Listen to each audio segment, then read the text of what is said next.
ki sizin ərazinizə və əhalinizə görə sizə 200 tank olmalıdır. Eyni say bizdə deyildir Ermənistanda 3 milyon əhaliyə, onlar da 200 tank qoymuşlar.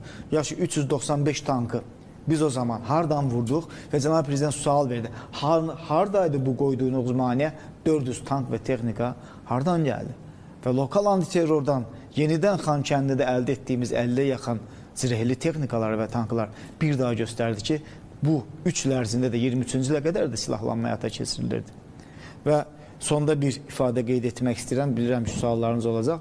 Cənab Prezidentin and içmə mərasimində ən gözəl ifadələrindən biri də biz Ermənistanı deyil, Ermənistan ordusunu deyil, onların havadarlarını da məhv etmiş ifadəsilə birinci hissəni bitirmək istəyirəm. Elmam müəllim, çox maraqlı şərh etdiniz bütün prosesləri və sözünüzə qüvvət olaraq həm bizim məcburi köçkünlərin işlə təmin olunmasında, məskunlaşmasında, ümumiyyətlə iqtisadi potensialımızın, sosial müdafiəmizin gücləndirilməsində təbii ki, biz birdən bu qədər güclü Azərbaycan olmadıq, etap-etap olduq və elə Qarabağı da azad etmək üçün biz 30 il gözlədik və 30 ildə az müddət deyil, 30 ildə təbii ki, Azərbaycanın